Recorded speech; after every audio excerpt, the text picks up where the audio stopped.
Hello madam good afternoon అమ్మా. చెప్పండి నుంచి మాట్లాడుతున్నా మేడం. చెప్పండి మీరు బాబుకి పాపకి ఇద్దరికి కోసం అప్లికేషన్ పెట్టుకున్నారా?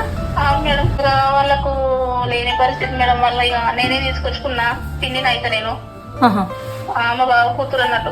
అమ్మ నాన్న ఇద్దరు లేరమ్మా వాళ్ళకి? లేరు మేడం, ఇక విడిపోయారు వాళ్ళు. ఆహా, వాళ్ళు విడిపోయి పాపను మీరు తీసుకొచ్చుకున్నారా? మేడం ఇక దీని పరిస్థితి మేము అక్కడ చూస్తే కనుక అసలు వినబుద్ధి కాలేదు ఇక అట్లా. సరే అమ్మా, నేను మాట్లాడతాలే. హలో మేడం నమస్తే మేడం. నమస్తే అమ్మా. జాయిన్ చేసిరమ్మా పిల్లల్ని, బాబుని బాబుని? పాపకి ఇక్కడ కస్తూర్బాలో ఉన్నారు. కస్తూర్బాలో మేడం, ఇక్కడ జంపపల్లి సైడ్ అసలు దగ్గర తిరుపతి దగ్గర ఉంది.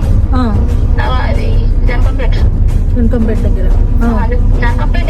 జాయిన్ చేసేసిందా పాపని? అమ్మాయిని చేసేసిన. బాగుంటది, స్టడీ బాగుంది, అన్ని అక్కడే కాబట్టి బాగుంటది, సేఫ్టీ ఉంటారు పిల్లలు కూడా. ఇప్పుడు ఆడపిల్లకైనా ప్రతిసారి మీ దగ్గర నుంచి అని అంటే మీరు కూడా అన్ని రకాలుగా చూసుకోలేమని ఇబ్బంది పడుతుండే కదా. జాగ్రత్తగా చూసుకోండి అమ్మా. Thank you madam. ఓకే అమ్మా.